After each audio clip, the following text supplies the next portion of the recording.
Hello, I'm Father Joe Roesch of the Marian Fathers of the Immaculate Conception. Thank you for joining us as we continue with our year-long journey reading the diary of St. Maria Faustina Kowalska from beginning to end.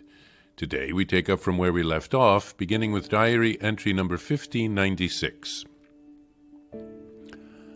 I saw Father A. Andrasch's surprise at my actions, but all that is for the glory of God. Oh, how great is your grace, O Lord, grace which lifts the soul up to greater heights. I am very grateful to the Lord for having given me an enlightened priest. You could have continued to leave me in uncertainties and hesitations, but your goodness remedied that. O my Jesus, it is impossible for me to count your favors.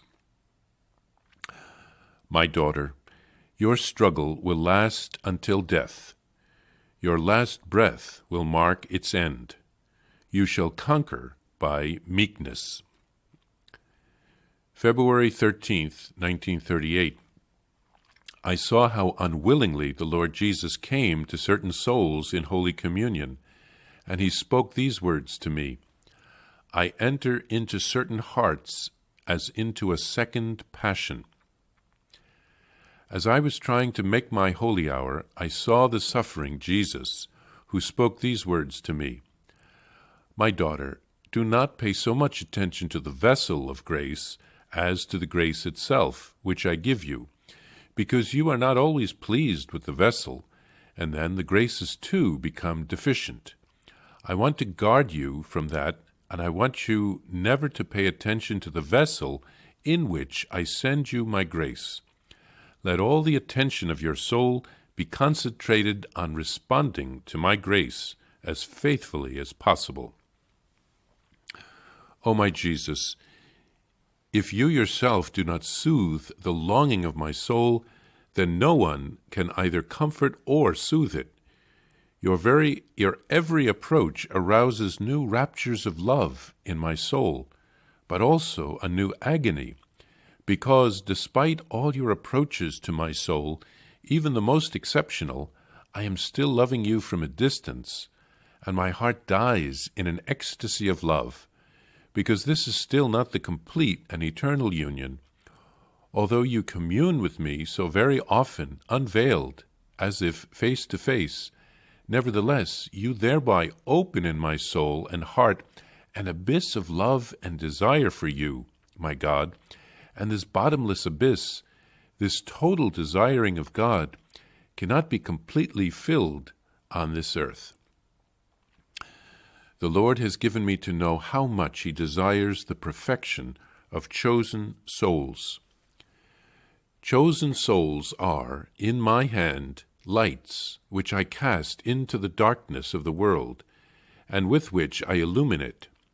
As stars illumine the night, so chosen souls illumine the earth. And the more perfect a soul is, the stronger and the more far-reaching is the light shed by it.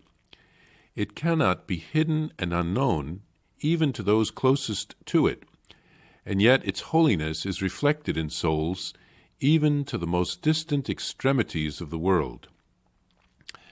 Today the Lord said to me, Daughter, when you go to confession, to this fountain of my mercy, the blood and water which came forth from my heart always flows down upon your soul and ennobles it. Every time you go to confession, immerse yourself entirely in my mercy with great trust, so that I may pour the bounty of my grace upon your soul. When you approach the confessional, know this, that I myself am waiting there for you. I am only hidden by the priest, but I myself act in your soul. Here the misery of the soul meets the God of mercy. Tell souls that from this fount of mercy, souls draw graces solely with the vessel of trust. If their trust is great, there is no limit to my generosity. The torrents of my grace inundate humble souls. The proud remain always in poverty and misery, because my grace turns away from them. to humble souls. February 14th, 1938. During adoration, I heard these words, "Pray for one of the students who has great need of my grace." And I recognized N. I prayed hard, and God's mercy embraced that soul. Here, St. Faustina thanks the Lord for enlightening Father Andras in his work as her spiritual director. God is moving in St. Faustina's heart and inspiring her, so he must also inspire her confessor, her spiritual director, so that he can keep her on the right path. Jesus tells St. Faustina that her struggles will continue until her death.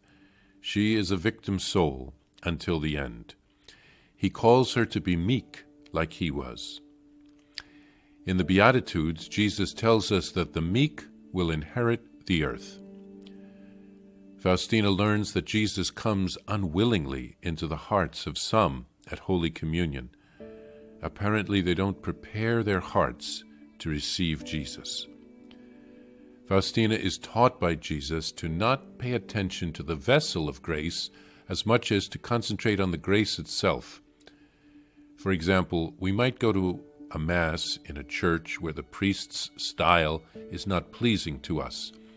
But Jesus uses this priest to bring us the grace that comes from Mass, Holy Communion, and the other sacraments.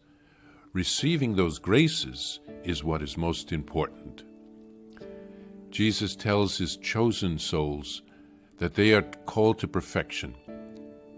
We must not give up in striving for holiness. And Jesus calls confession a fountain of his mercy. We can gain so much spiritually there. Jesus awaits us in the confessional, and he asks us to approach it with humility. And then during adoration, Jesus asks Faustina to intercede for the needs of one of the students. Faustina does so, and God pours out many graces on the girl. Jesus cares for us so much, for each and every one of us.